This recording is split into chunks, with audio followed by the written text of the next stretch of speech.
Friends, ప్రతి సంవత్సరం కూడా ప్రపంచవ్యాప్తంగా రీసెర్చ్ పేపర్స్ పబ్లిష్ అవుతాయి. అందులో సైకాలజీ పైన చేసే రీసెర్చ్ చాలా ఇంట్రెస్టింగ్ గా ఉంటుంది. కానీ నిజానికి చూసుకుంటే ఆ సైకాలజికల్ రీసెర్చ్ ని ఒక నార్మల్ పర్సన్ కి అర్థం చేసుకోవడం ఎంతైతే కష్టమో అంతే ఈజీ ఆ విషయాలని మీ లైఫ్ లో అప్లై చేయడం. సో అందుకే ఈ వీడియోలో నేను మీతో 12 సైకాలజికల్ ఫ్యాక్ట్స్ గురించి షేర్ చేయబోతున్నాను. వాటిని మీరు తెలుసుకున్న తర్వాత మీరు మొదట్లో ఉండరు, మీ లైఫ్ లో చాలా చేంజెస్ ని చూస్తారు.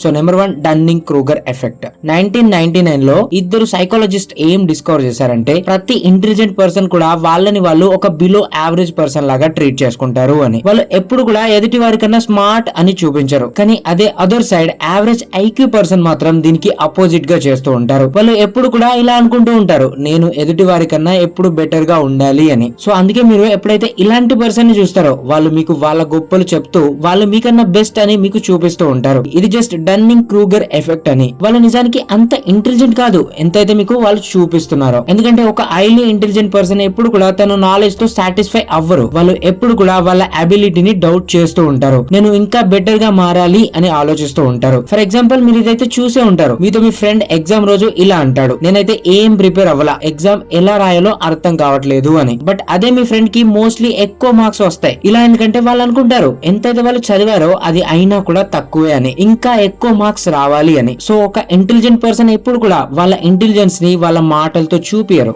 Number 2, music changes perception. మనందరికీ తెలుసు మ్యూజిక్ కి మన మూడ్ ని చేంజ్ చేసే పవర్ ఉంది అని. ఒక హైలీ ఎనర్జెటిక్ సాంగ్ విని మీరు మోటివేటెడ్ గా ఫీల్ అవుతారు, కానీ అదే ఒక సాడ్ సాంగ్ మిమ్మల్ని సాడ్ అండ్ డిప్రెస్డ్ గా ఫీల్ చేయొచ్చు. ఎలాంటి మ్యూజిక్ వినడానికి ఇష్టపడతారు అనేది అఫెక్ట్ చేస్తుంది మీరు ఈ ప్రపంచాన్ని ఎలా చూస్తున్నారు అనేది. 2011 లో జరిగిన ఒక స్టడీలో పీపుల్ కి ఒక టాస్క్ ఇచ్చారు. అక్కడ వాళ్ళు మ్యూజిక్ వింటూ ఒక పేపర్ పైన హ్యాపీ అండ్ సాడ్ ఫేసెస్ ని టిక్ చేయాల్సి ఉంటుంది. రిజల్ట్ ఏం వచ్చిందంటే సాడ్ సాంగ్ వినే వాళ్ళు ఎక్కువగా సాడ్ ఫేసెస్ ని టిక్ చేసేవారు, అదే వాళ్ళు హ్యాపీ మ్యూజిక్ వినేటప్పుడు మాత్రం హ్యాపీ ఫేసెస్ ని టిక్ చేసుకునేవారు. అండ్ దీన్ని పర్సెప్షన్ ఎక్సెప్షన్ అని అంటారు. మీరు ఎప్పుడైతే మీ ఇయర్స్ ద్వారా ఏదైతే వింటారో అప్పుడు మీ బ్రెయిన్ మీ ఐస్ కి సిమిలర్ థింగ్స్ ని చూపించడం మొదలు పెడుతుంది. సో అందుకే ఎనర్జెటిక్ మ్యూజిక్ మీకు వర్కౌట్ చేస్తున్నప్పుడు చాలా హెల్ప్ చేస్తుంది, అండ్ సాఫ్ట్ మ్యూజిక్ మిమ్మల్ని ఫోకస్ చేయడానికి చాలా హెల్ప్ చేస్తుంది.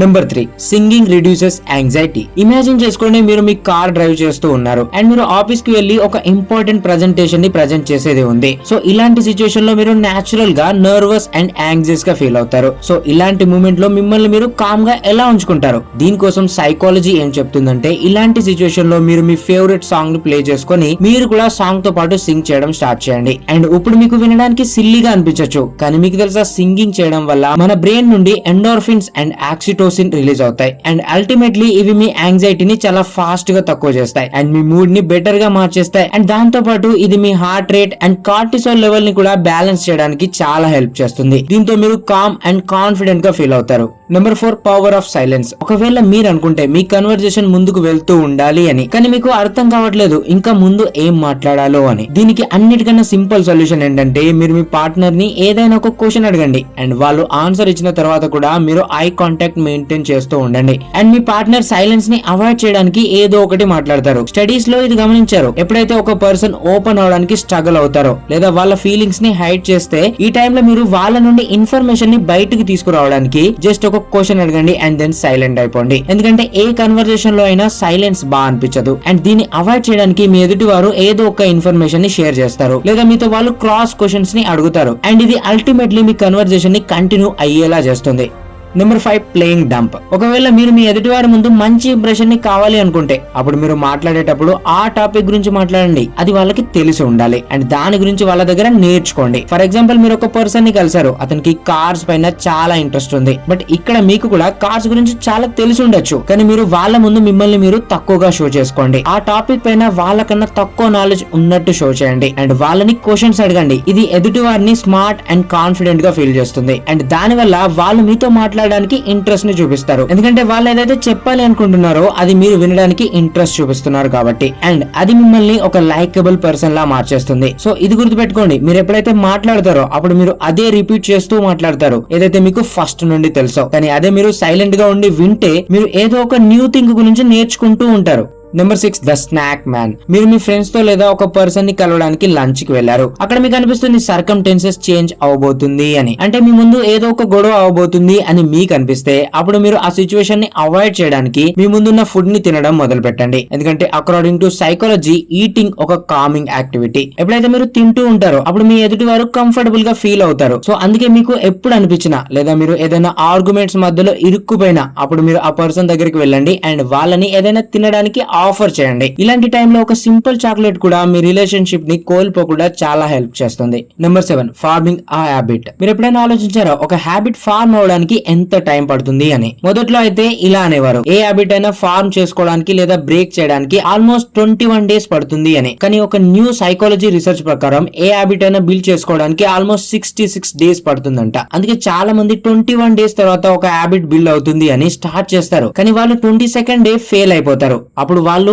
చాలా డిసప్పాయింట్ అవుతారు అండ్ వాళ్ళు దాన్ని క్విట్ చేసేస్తారు. రీసెర్చ్ ప్రకారం ఒకవేళ మీరు 66 డేస్ ని 3 ఫేజెస్ గా డివైడ్ చేస్తే, I mean 22 days 22 days 22 days, మీరు ఫస్ట్ 22 డేస్ చాలా అన్కంఫర్టబుల్ గా ఫీల్ అవుతారు. నెక్స్ట్ 22 డేస్ మీతో అస్సలు కాదు, మీరు హ్యాండిల్ చేయలేకపోతారు, మీరు ఆల్మోస్ట్ క్విట్ చేసేస్తారు. కానీ లాస్ట్ 22 డేస్ తర్వాత మీరు ఒక మూవ్మెంట్ లోకి వస్తారు అండ్ ఆ తర్వాత మీకు ఆ హ్యాబిట్ మీ మైండ్ అండ్ బాడీతో కనెక్ట్ అయిపోతుంది, మీ రొటీన్ లోకి వస్తుంది అండ్ మీరు సక్సెస్ఫుల్లీ ఆ హ్యాబిట్ ని బిల్డ్ చేసుకోగలుగుతారు. Number 8 call people by there names. Psychology ప్రకారం ప్రతి ఒక్కరికి కూడా వాళ్ళ పేరు వినడం వాళ్ళకి చాలా ఫేవరెట్ అనిపిస్తుంది. మనందరి కోసం మన పేరు అంటే చాలా ఇంపార్టెంట్ ఉంటుంది. ఎవరైనా మీ పేరుని గుర్తు పెట్టుకుంటే అప్పుడు మీరు మీ ఇంపార్టెన్స్ ని ఫీల్ అవుతారు. సిమిలర్లీ మీరు కూడా ఇది నోటీస్ చేసే ఉంటారు. ఎప్పుడైనా ఒక పర్సన్ మీ పేరుని మర్చిపోతే అప్పుడు మీరు ఇన్సల్టెడ్ గా ఫీల్ అవుతారు. సో అందుకే ఎదుటివారి ముందు మీ లైకబుల్ ప్రెజెన్స్ ని బిల్డ్ చేసుకోవడానికి కన్వర్జేషన్ మధ్యలో మీరు ఎదుటివారి పేరుని యూజ్ చేస్తూ ఉండండి అండ్ ఇది వాళ్ళని ఇంపార్టెంట్ గా ఫీల్ చేస్తుంది అండ్ దీని వల్ల వాళ్ళు మీతో మరింత కంఫర్టబుల్ గా మాట్లాడతారు. Number 9 multi tasking. మీకు అనిపిస్తుందా మీరు మల్టీ టాస్కింగ్ చేయగలుగుతారు అని? వెల్, న్యూరో సైన్స్ ప్రకారం మన బ్రెయిన్ ఒక టైంలో ఒకే పని పైన మాత్రమే ఫోకస్ చేయగలుగుతుంది. చాలా సార్లు మీరు ఒకే టైంలో 2 పనులని చేస్తే అప్పుడు మీరు అనుకుంటారు మేము మల్టీ టాస్కింగ్ చేస్తున్నాము అని. కానీ నిజానికి మీ బ్రెయిన్ చాలా ఫాస్ట్ గా ఆ 2 పనుల మధ్యలో దాని ఫోకస్ ని షిఫ్ట్ చేస్తూ ఉంటుంది. మనం నడుస్తూ ఎదుటి వారితో మాట్లాడగలుగుతాం, ఎందుకంటే ఇలాంటి బిహేవియర్స్ ఆటో పైలట్ మూడ్ లో అవుతూ ఉంటాయి. కానీ ఎక్కడైతే మీకు ఫోకస్ చేయాల్సి ఉంటుందో అలాంటప్పుడు మాత్రం మీరు సైమల్టేనియస్ గా వేరే పనులని చేయలేరు. ఫర్ ఎగ్జాంపుల్, మీరు బుక్ రీడ్ చేస్తూ టీవీ చూడడం. ఇప్పుడు ఇక్కడ మీకు అనిపిస్తుంది మేము 2 పనులని ఒకేసారి చేస్తున్నాము అని, కానీ నిజానికి మీ బ్రెయిన్ దాని ఫోకస్ ని ఒకసారి బుక్ వైపు అండ్ ఇంకోసారి టీవీ వైపు షిఫ్ట్ చేస్తూ ఉంటుంది. Number 10 provide a choice. ఒకవేళ మీరు అనుకుంటే ఎదుటివారు అలాంటి డిసిజన్ ని తీసుకోవాలి అని, అది మీ ఫేవర్ లో ఉండేది, సో అప్పుడు మీరు వాళ్ళకి ఆప్షన్స్ ని ఇవ్వండి అండ్ ఆ ఆప్షన్స్ మీ డిసిజన్స్ కి ఫేవర్ గా ఉండాలి. ఫర్ ఎగ్జాంపుల్, పేరెంట్స్ వాళ్ళ పిల్లాడికి స్టడీ చేయమని చెప్తున్నప్పుడు సింపుల్ వాళ్ళకి ఇలా చెప్పే కన్నా వెళ్ళి చదువుకో అని వాళ్ళకి మీరు ఆప్షన్స్ ఇవ్వచ్చు. చూడు, ఇప్పుడు స్టడీ టైం అయింది, ఫస్ట్ నువ్వు ఇంగ్లీష్ చదువుతావా లేదా మ్యాథ్స్ చదువుతావా అని ఆప్షన్స్ ఇవ్వచ్చు. ఇలా చెప్పినప్పుడు ఏ ఆప్షన్ ని వాళ్ళు చూస్ చేసుకున్నా వాళ్ళకి అనిపిస్తుంది ఆ డిసిజన్ నేను స్వయంగా తీసుకున్నా అని. అండ్ ఈ ట్రిక్ ని మీరు ఎవరిపైనైనా యూజ్ చేయొచ్చు. లైక్ మీరు నోటీస్ చేసే ఉంటారు, ప్రతి రెస్టారెంట్ లో వెయిటర్స్ ఈ ట్రిక్ ని యూజ్ చేస్తారు. వాళ్ళు మీకు అన్ని ఆప్షన్స్ ని ఇస్తారు, బట్ ఎట్ ద ఎండ్ వాళ్ళకి కావాల్సింది ఏంటంటే మీరు ఆర్డర్ చేయడం అండ్ మీరు ఇండైరెక్ట్లీ అదే చేస్తారు, కానీ మీకు అనిపిస్తుంది ఆ డిసిజన్ నేను తీసుకున్నా అని. Number 11 the power of sunlight. Friends, మీరు ఇది తప్పకుండా నోటీస్ చేస్తూ ఉంటారు. మీరు మొత్తం రోజంతా ఇంట్లో లేదా ఆఫీస్ లో ఉన్న తర్వాత బయటికి వస్తే అప్పుడు మీ మూడ్ ఇన్స్టెంట్ గా బెటర్ అవుతుంది. ఎందుకంటే సన్లైట్ యొక్క బెనిఫిట్స్ కేవలం మెడికల్ ఫీల్డ్స్ లోనే కాదు, ఇది కేవలం మీ బోన్స్ కోసమే కాదు. చాలా రీసెర్చ్ లో తెలిసింది ఏంటంటే సన్లైట్ మూడ్ డిసార్డర్స్ లాంటి డిప్రెషన్ ని కూడా ప్రివెంట్ చేస్తుంది అని. సన్లైట్ ద్వారా వచ్చే విటమిన్ డి మూడ్ స్టెబిలైజర్ లాగా కూడా పనిచేస్తుంది. ఇది మన బ్రెయిన్ లో ప్లెజరబుల్ హార్మోన్స్ ని రిలీజ్ చేస్తుంది. అండ్ రీసెర్చెస్ లో ఇది కూడా తెలిసింది, ఏ కంట్రీస్ లో అయితే సన్లైట్ ఒక రీచ్ తక్కువగా ఉంటుందో అక్కడ ఉన్న వాళ్ళు ఎక్కువ శాతం డిప్రెషన్ లోనే ఉంటారు. సో అందుకే మీరు అట్లీస్ట్ డైలీ 10 మినిట్స్ అయినా సన్లైట్ ని తీసుకోండి అండ్ లిటరలీ ఇది మీ లైఫ్ ని మార్చేస్తుంది. అండ్ ఇది మార్నింగ్ సన్లైట్ అయితే చాలా మంచిది. Number 12 mirror body language. ఒకవేళ మీరు ఎదుటి వారితో మాట్లాడుతున్నప్పుడు వాళ్ళ బాడీ లాంగ్వేజ్ ని కాపీ చేస్తే అప్పుడు వాళ్ళు మీతో ఇన్స్టెంట్ ట్రస్ట్ ని బిల్డ్ చేసుకుంటారు. వాళ్ళు ఎలా అయితే మాట్లాడతారు, ఎలా అయితే మూవ్ చేస్తారు అండ్ ఒకవేళ మీరు వాళ్ళ కొన్ని ఎక్స్ప్రెషన్స్ ని మిర్రర్ చేయడం మొదలు పెడితే అప్పుడు వాళ్ళు మిమ్మల్ని ఇంకా ఇష్టపడడం మొదలు పెడతారు, ఎందుకంటే వాళ్ళు మీతో కంఫర్టబుల్ గా ఫీల్ అవుతారు కాబట్టి. అండ్ దీన్ని సైకాలజీలో చమేలియన్ ఎఫెక్ట్ అని అంటారు. ఫర్ ఎగ్జాంపుల్, మీరు ఎవరితో అయినా మాట్లాడుతున్నప్పుడు ఇది నోటీస్ చేయండి, వాళ్ళు ఎలాంటి వర్డ్స్ ని ఎక్కువగా యూజ్ చేస్తున్నారు అనేది. అండ్ మీరు కూడా మాట్లాడుతున్నప్పుడు ఆ వర్డ్స్ ని యూజ్ చేయడం చేయడం మొదలు పెట్టండి. అప్పుడు మీ ఎదుటి వారు వాళ్ళని మీలో ఐడెంటిఫై చేసుకుంటారు. అప్పుడు వాళ్ళకి అనిపిస్తుంది మీరు కూడా వాళ్ళ లాంటి వారే అని. అప్పుడు వాళ్ళు కూడా మీ కంపెనీని ఎంజాయ్ చేస్తారు.